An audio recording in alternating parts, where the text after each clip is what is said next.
It's okay, buddy. It's not. It's really not okay. okay. It's not okay at all. If you want it, you can have it. That is the NFC East up for grabs. Truly. And stay woke, because the Redskins will catch you creeping if you are not too careful, Philadelphia. I swear to God they're going to win this division. Welcome in to another edition of Trust the Process Live with Mr. Five Digits, Max Coolidge, with nothing but Net James Jackson, Net standing for the new ET. He just made that up like 5 minutes ago. He's really proud of himself. It's a good nickname, though. 2 minutes before it came. It was pretty good. It was pretty good. I am your host, Sean Northgrave. Thank you for joining us on another. It wasn't a wonderful day in Philadelphia. It was snowy, terrible. slushy. 3 straight for my Bucks. 3 straight. It was wonderful yesterday. No, Thank you. Nobody Thank you, cares. sir. It was you, not sir. a good day yesterday, even though Doug Peterson said that the Eagles played a good team, which is highly questionable to say the least. Gentlemen, who is Doug trying to convince when he speaks like this? Himself, the Eagles fans, the players, anybody. That's all I have. Anybody who will listen. Anybody who will listen. Look, it's kind of damage control. It's what, if you don't want to pop off at the media, you want to kind of keep your emotions in check, which Doug Peterson is pretty good at. It's something you kind of have to say as a head coach after coming off an embarrassing loss like that, to try to not have the whole city blow up, or kind of keep your team morale, whatever's left of it, kind of intact so everyone doesn't start pointing fingers and go down each other's heads in the locker room. But to me, it was a little bit of self-clarity. It was a little bit of a check, because you only say the Dolphins are a good team if you're a bad football team. That's how the Dolphins stack up to you. If you're a good football team, the Dolphins are not good to you. But if you're a mediocre to bad football team, we played another mediocre to bad football team, which kind of almost puts them on our playing field, which is, I think, unintentionally what Doug Peterson is kind of saying is, they might not be that good, but this is where we are. So that, to us, is a good football team. So I'm not going to sit here and try to like sell you that the Dolphins are a good team. Don't sell it to me. Go ahead, try. Capacity. They're good enough to beat the Jets, who just lost to the 0-11 Bengals, and they're good enough to. I don't even remember who their other win was. Anyway, Cowboys. Yeah, exactly. I wish. My only thing that I can really add to this is that this is straight out of the playbook of a European soccer manager. Right? If you look at the people, like the all-time greats, like, for example, Sir Alex Ferguson, longtime Manchester United manager, successful as there's ever been in the sport. Whenever a team like United, it's a little different since there's not supposed to be competitive balance in European soccer. But when you have a team that's a Goliath like Manchester United that loses to, whatever, 12th place team in the Premier League at home, the manager will come out and they might just start wilding out and say something totally outlandish just to kind of get the heat off of the players of the game. To me, this screams Doug is just saying, look, give me everything, let those guys go, because he knows that he is the one who blew that game. And I think this is him trying to fall on the grenade, the stake, the sword, the spear, whatever you want to call it. This is what this quote screams to me. I get that, and there are times to do that, and there are times to hold your football players accountable. The Eagles are a great football team this year, but they're not Miami Dolphins bad. There's no reason. There's no excuse losing that game. To go out there and alleviate blame off of players who deserve and should be able to handle that type of criticism and that type of blame is almost self-detrimental in itself, because it's not holding people accountable. Like, if you want to hold people accountable, hold them accountable. There's no way the kicker should score a touchdown. Let me give you There's a no way counterpoint Devontae here. Parker should do all that. Hold people accountable. Is immediately after blowing a 2-touchdown second-half lead on the road against a really, really terrible team, is that the exact moment to really pile on your guys when still, and I can't believe that I'm saying this, when still, if the Eagles just win out, they can still win this division. Look, I think as of this very moment, we will get the piss kicked out of us by whoever ends up in the 5th wild card spot between Seattle and the 49ers. But if you're the head coach, your job is not worry about what might happen in the playoffs. Your job is to get there. So you can't just blow up everything and that exact look. I think he wanted to. I think the players all want to. Like, I don't think there's anybody in the greater, eastern half of Pennsylvania that is happy with how things went on Sunday. But the reality is that if you just throw everybody to the dogs right now, you're giving up on the season when there is somehow still something to play for. And this is a good point. Chris Long brings this up a lot. When you call out a player like that, and we're not in these NFL locker rooms, it is very emasculating to some of the most masculine people that live today in America. So you have to choose, you got to pick your spots on that. You got to do it when it's deserved. Because if you're just pounding on everybody, then you're going to lose their respect. But if you're not holding people accountable, you're going to lose their respect too. So that brings us to our second question. Did Fitzpatrick win this game, or did the Eagles defense lose this game and deserve that sort of treatment? Neither one of those are correct. As far as I'm concerned, the offensive and defensive play calling was absolutely abysmal. -5 out of 10 for Doug and Jim Schwartz. The second half, I mean, you might as well just auto-simmed on Madden and you probably could have got a better result. The Eagles ran the ball 3 times. 3 times total in the second half. That is inexcusable. The Dolphins are the worst run defense in the league. You shouldn't have thrown a pass in the second half. There was one point halfway through the third quarter, the Eagles are up 28-14. I don't know how many of those rushing attempts came after, but even if one of them came before, that means you had 2 rushing attempts in almost 25 minutes of game. That is unacceptable. You are trying to get out of a road game with a win. You should not be throwing the ball on any down that does not start with a 3. As far as I'm concerned, Doug's offensive play calling absolutely blew it, and Jim Schwartz's refusal to double a wide receiver who is torching the Eagles comes back and bites him in the ass again. He was relying on the pressure to get there like it was in the first half, but when it stops getting there in the second half and you know that they're going to be passing every down, you do something to combat that. The Dolphins, cannot run. Clearly they had success throwing the ball, and the fact that Schwartz and Doug and whoever else is involved with that didn't do anything, didn't do a single thing to adjust or change or anything is absolutely mind-boggling and infuriating. We got to cool off coolish. Yeah, to me, I literally can't because the 3 of us could have done a better job. We could have picked out of the hats, offense, defense, special teams. We could have brought that win home. We could have. I think I could have brought that win home. We could have. I could have done something to bring that win home. First of all, Devontae Parker's, I'm going at his knees, or I'm doing something. Like sweep the legs, dude. I'm doing sweep the legs. Sweep the legs, Johnny. I'm doing something. But to me, that offensive play calling by Doug Peterson showed me that he was never comfortable in that game. 2-touchdown lead or not, whether he should have been comfortable and started packing the bus and taking air out of the football or not, he was never comfortable. He never one time looked up at the score, looked at this football game and said, if we take our foot off the gas pedal a little bit, if we run and try to run the clock out, I do not think we come out of here with a win. He kind of overcoached himself and ended up blowing it anyway because of that play calling. But I think he felt the need that we have to keep foot on the gas right now. 1, not let up our pressure. And 2, I haven't seen our offense is not good enough to have the luxury of, okay, now take the second half off. Let's kind of coast this rest of the way. I'm not saying take the second half off. I'm saying attack the weakness. The Dolphins can't stop the run. There was one point where they scored 5 touchdown drives in a row. And Max, you got to do something to get your defense around. You got to do something. We've gone over this, that Doug Peterson's self-destructive need to force the ball back in Carson's hands and say, I want you to be a reason we come out with a victory. Like, I need one game this season where it was, wow, that was Carson Wentz that got us that victory. He hasn't done it yet. Before we move on, let me answer the question. I think we have to give a little bit of credit to Ryan Fitzpatrick, a little bit. Like, the Dolphins are an inferior team. The Eagles probably lost that game. But going 5 for 5, 5 drives and 5 touchdowns, having Devontae Parker go off and really commanding that second half for Ryan Fitzpatrick, you got to give him a little bit of credit for what he was able to do against that Eagles defense coming back from a 2-touchdown lead. It's also not the first time that Ryan Fitzpatrick has torched the Eagles. The second time in a row he's done that to the Eagles defense. And I think I don't hate the defensive play calling by Jim Schwartz. When you have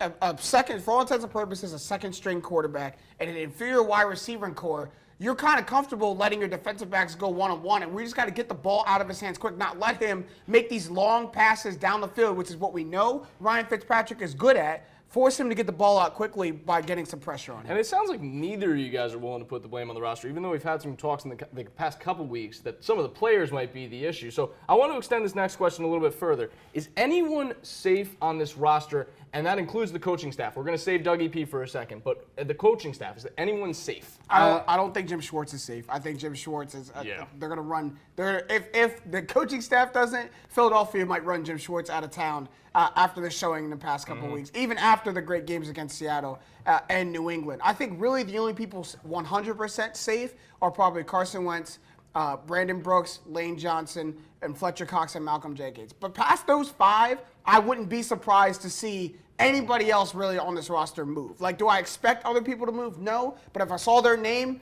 in a trade or saw their name being let go in the offseason, I would not be surprised if it's outside of those 5 players. A couple more people just to add on. I think Doug is the only untouchable coach.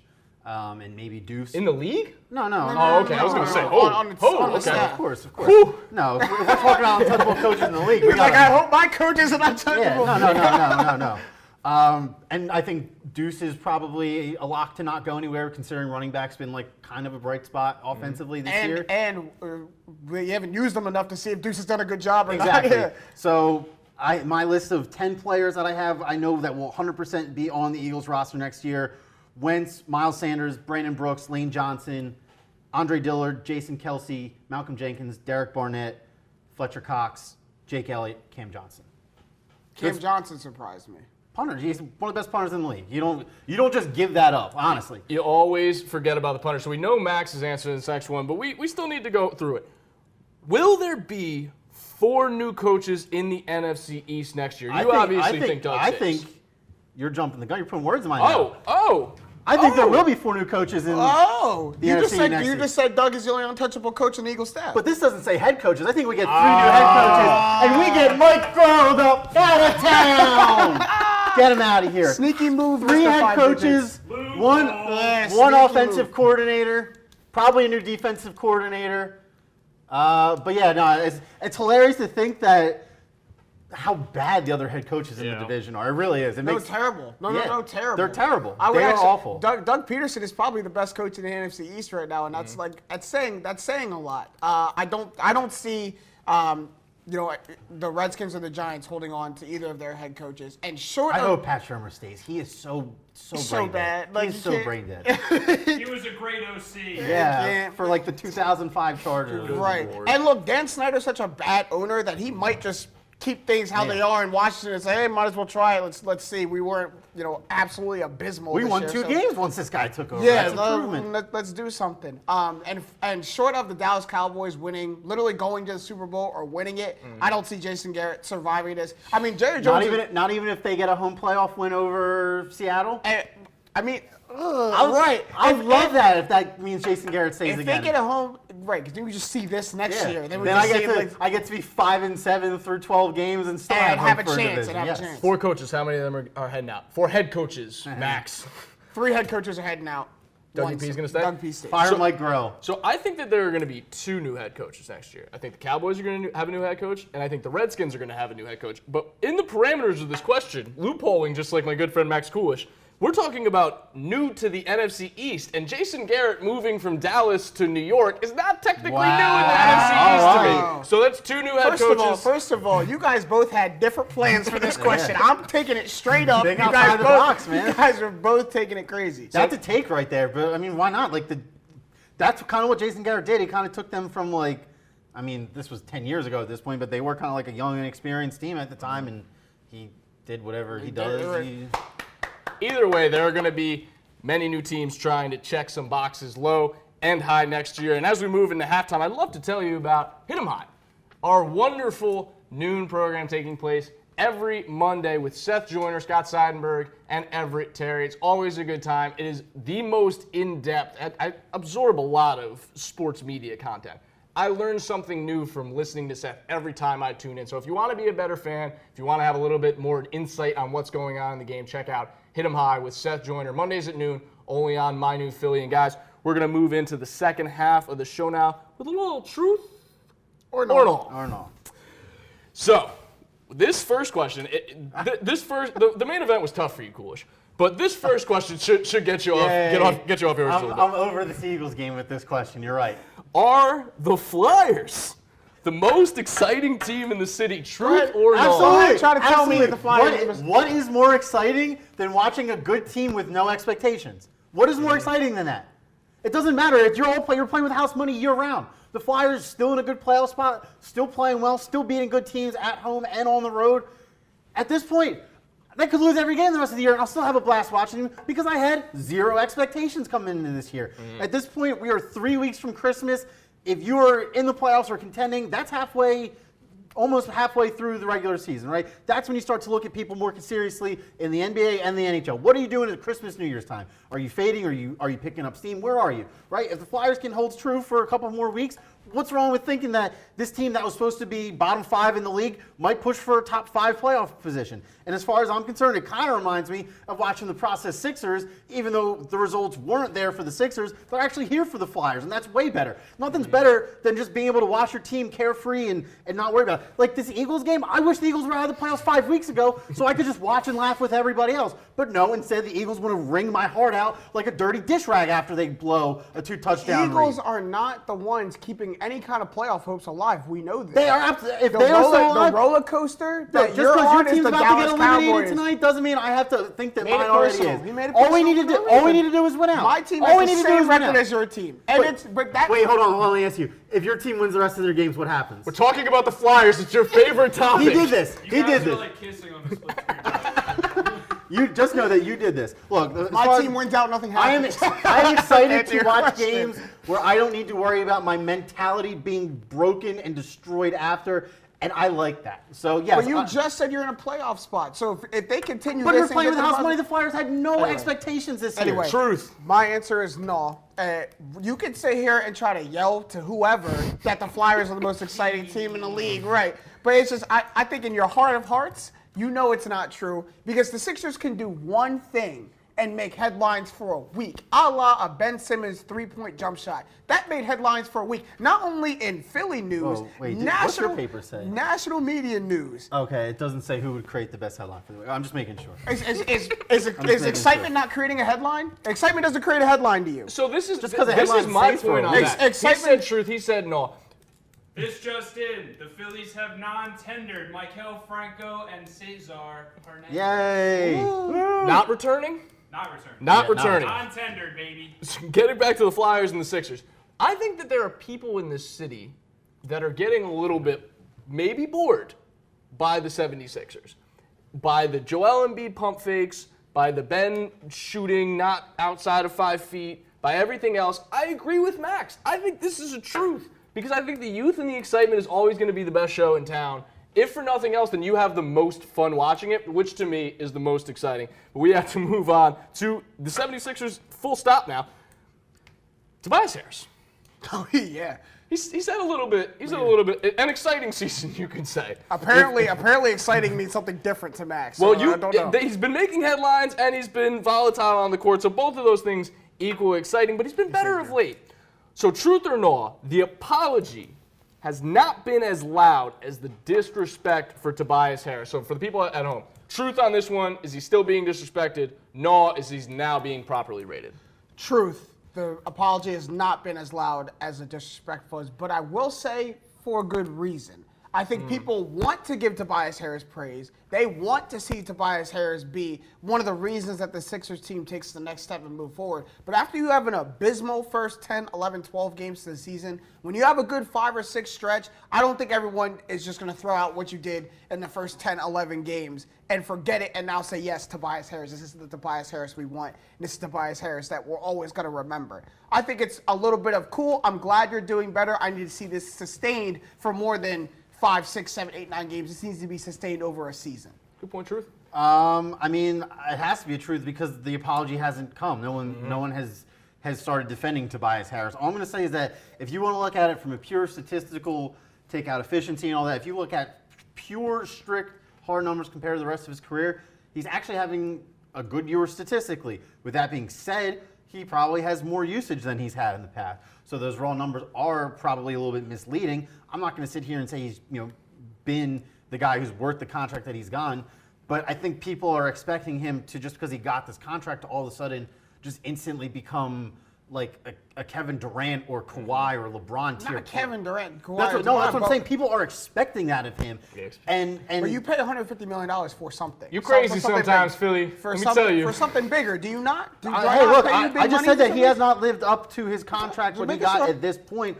All I'm saying is that he is not as bad as people are making out. People are acting like the guy is just completely incompetent on the basketball floor, and just because he's not scoring at the best clip, and there leaves things to be desired. I'm not going to sit here and say he's been perfect top to bottom, but I think that his defense has certainly improved, and that has been a big help for the Sixers.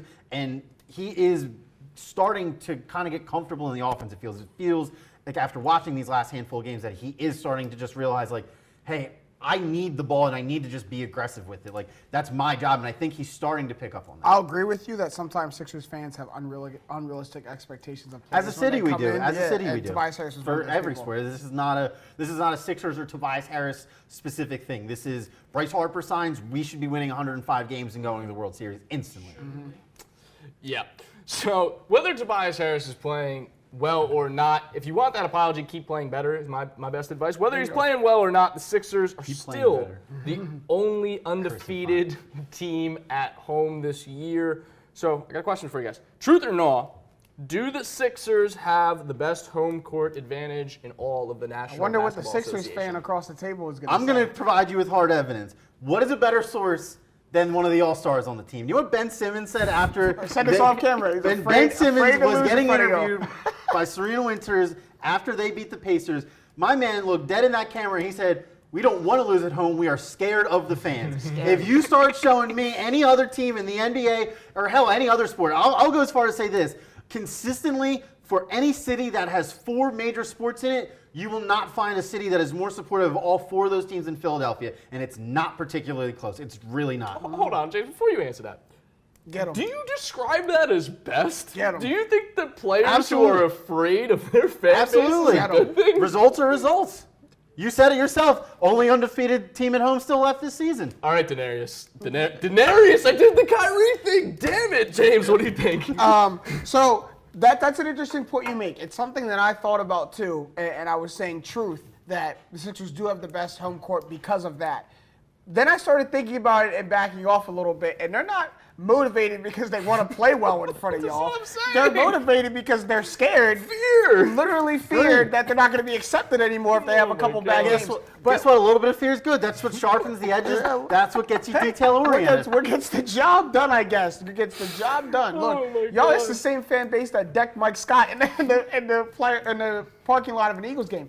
But I will say this, that even the process Sixers, when they were winning 10 games for 3 years, had a string of sellouts that came close to breaking the NBA record with a 10-win team. That's a whole lot of support It helps right if tickets are $3 or $4. that helps, but you can't tell me. I mean, the Knicks are a 10 to 12 win team. They are not selling out games right now. The Charlotte Hornets are not selling out games right now. There are teams who are definitely not selling out games, and 20,000 fans poured in every night to watch a team they knew was probably going to lose. But you started leaning no. Do you have a better home court, or are you sticking with the Sixers?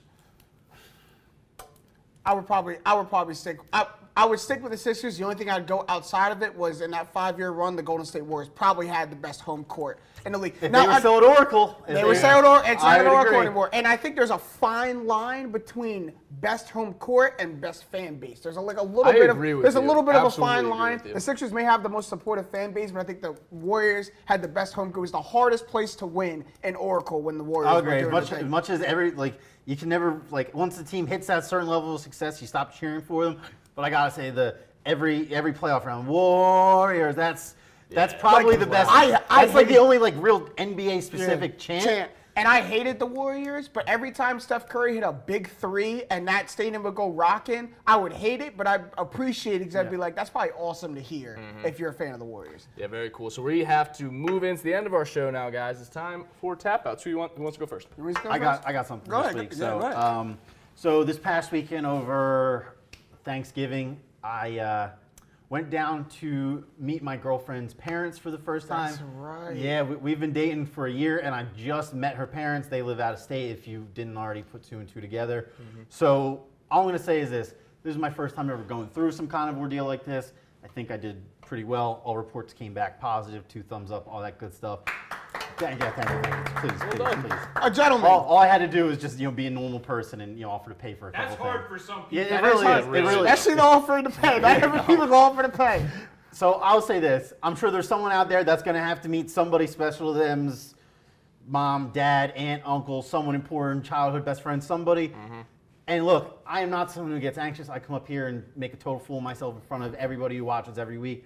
I clammy hands going like this all the time in the car ride back. My advice to you out there, whoever you are, just be yourself. The person who is introducing you to these people or this person, they're introducing you to them because they like you for who you are. So just rock out with who you are and you'll be fine. And that's really the lesson I got out of that. And also, just to tail onto that, I left Friday morning super early. Didn't eat my Thanksgiving leftovers until tonight for dinner. Oh my God, they were so good. Nice little 5-day marinade in the fridge and the Tupperware. Mwah. Yes, sir. And that is it for me. Max had a 2-part tap out 2 weeks ago. 2-part tap out 2 weeks ago. How about that? Tongue twister. And I'm having a 2-parter today. First one is very short. I love Thanksgiving leftovers. There are some people out there who don't like leftovers, who won't eat, like leftover bowl. Yeah, that's me. Like, I will eat leftovers till I am blue in the face, and there's nothing better than Thanksgiving. If you pop out and you see me have Thanksgiving food in January and February, mind your business, because I'm going to love it. Mind your business. Just mind your business. That's all. Just mind your business. The second one is, after Thanksgiving comes the beloved holiday of Christmas. But this year, since Thanksgiving was so late, we are already 3 weeks away from Christmas. And guess who has not even thought about Christmas shopping yet? This guy right here. All 4 of us? Oh, This is my a clean God. sweep. And You too. 1, 2, 3 procrastinators. And here's the thing: as you get older, as you get to be an adult, Christmas shopping doesn't become a December 23rd type thing. It's not fun on December 23rd. No. As you get older, like, take a page out of the book of this Do As I Say, Not As I Do book from James Jackson. Go Christmas shopping early. You'll get better deals. It'll be less hectic, and you'll find better presents because it won't just be at the very last minute. So all my family, I'm sorry, you're probably getting the first thing off the shelf when I hit the mall, but I love y'all. It's the thought that counts, right? Also, happy birthday to my sister. Her birthday's on Wednesday. Hey. Nice. Great couple tap outs so far. I'm going to do something that's kind of taboo. Let's talk about my own fantasy teams for a second, actually. Nobody cares. So nobody cares. So I'm not talking about players specifically. I'm not going to tell you about how I have X, Y, and Z. I just want to tell you about my last 4 weeks of fantasy football. Currently, I am 19-0 across 5 leagues in my past 4 You weeks. better knock on of some fantasy. wood, but like, Nothing on me, man. go ahead. Executive producer Jim is undefeated in the MyNEWPhilly league, and we're not going to talk about it anymore in my tap out. All right. You So- said 13-0? Oh no! Oh no! I'm- And Dalvin Cook just scored? Oh no! I'm Did done Kirk with Cousins it. score? Yeah. Did he No, really? no, no. Then I don't want to talk about I'm it. sorry. Shut up. Good lord. Go ahead, your timeout. 19-0, 20-0 if Chris Carson does not go for 36 tonight. I made the playoffs in all 5 of my leagues in contention. I have 2 buys of those 5. There's 2 that are 2-week playoffs. Some people, including Jake Alley, needs to learn how to set up a fantasy football league in the correct fashion. Wait, what did he do? Jake screwed it up. We could talk about this off camera. The second thing I have for you today, Jim, could you go back to the main? So I'm wearing a women's jacket. Okay. Yeah, please, I Max. got you. What is this? Functional and stylish. If anyone can tell me what this is, there's no back half to the zipper. It's just, you got some half cape action. Women's clothing makes absolutely no sense and was not designed for men. That's my tap out. Thank you guys so much for checking out Trust the Process Live. Capes. No capes. We are here No every capes. Monday night, 8 o'clock. Trust the Process Live, only on MyNEWPhilly, where something's always new and everything's he doesn't have always a real blazer Philly. on. Yeah, that's true. Comment if you know what movie that's from. If you don't, I can't rock with you if you don't know what movie that's from. Happy Cyber Monday, everybody. If you want it. It's called Fashion. You wouldn't know about it. 9 and 7, baby. The dream. We're alive.